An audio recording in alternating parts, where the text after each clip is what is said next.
My name is Suzanne Paul. This is Noel Musson. We're from the Musson Group, and we are the consultant facilitators of the Carrabassett Valley Comprehensive Plan Update.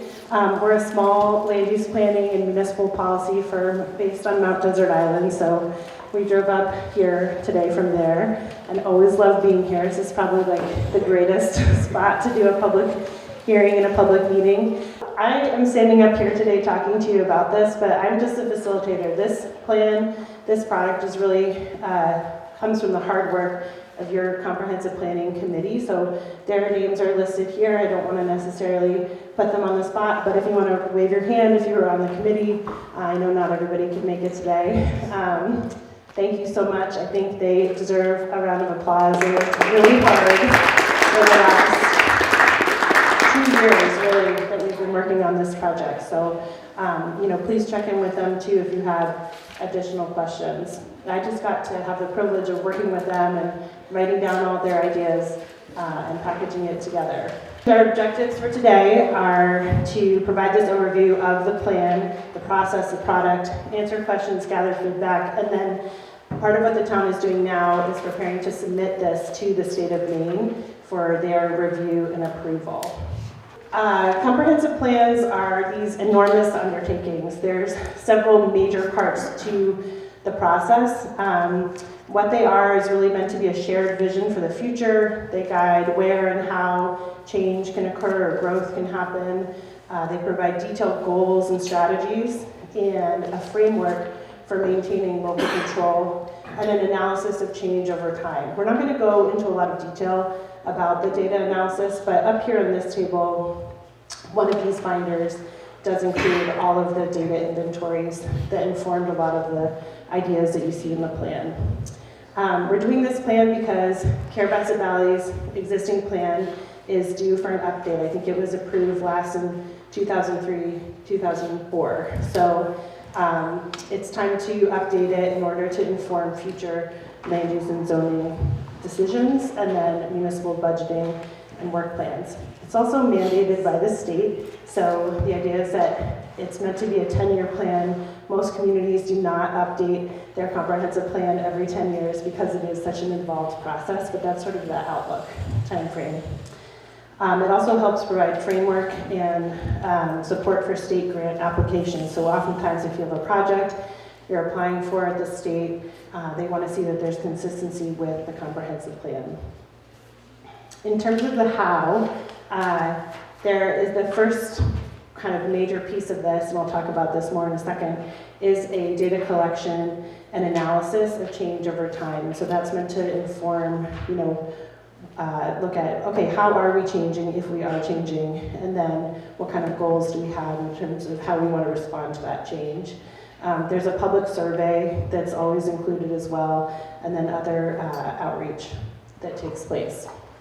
This table just shows a little bit more about the process, sort of when we got started, what those major pieces are, the major milestones, and where we are today. I think I have today's hearing as being in the fall, because I think technically it's still fall, right? Even though we're all thinking winter for sure. So we're hoping that, based on the feedback we received today, and continue to get for the next week or so, to start putting those final revisions on the plan and submit it to the state for review this winter. So I'll just mention a little bit about public outreach that took place during this plan. So there were articles written for the annual town newsletter, information added to the town website, the town Facebook page, WSKI. Is that the correct way of saying it, or do you say WSKI? WSKI. Okay, just want to make sure I'm saying it right. We had this public workshop in March of 2024, and then we also did direct outreach to various organizations in the area as well. The state requires that you collect data and analyze trends in all of these topic areas. Sometimes things are more pronounced in certain areas. We didn't obviously do any marine resources data collection in this area, but that is one of the required topics as well. And in the plan document, you'll see a list of key findings for each of these topic areas. And so those are like the big takeaways. And that's what informs how the committee goes about setting goals and then eventually strategies for the future. A next big part of the plan is the vision statement. So this is also required by the state, and we're working with another town that I think didn't have one in their previous plan. And it's been really interesting to talk with that committee about, the importance of this kind of statement. Sometimes people think like, oh, this is a little bit fluffy or something, but it's really important to think about how do you want to characterize what this place is in the future? What are those sort of key ideas and words? And then all of the goals really should, point back to that vision statement. So the vision statement is also in full, printed out in this poster over here that Chris is displaying for you. But then it's just summarized in this slide. So things like an active 4-season recreation community, that Carrabassett Valley in the future values special, highly scenic places that create identity and pride. That there's a mixture of seasonal and year-round residents, a mixture of ages and households, and that there's multiple sort of town or village centers, right? This is a community that doesn't just have one village center, that there's actually several different places, and we'll talk about that in the future land use discussion in a bit.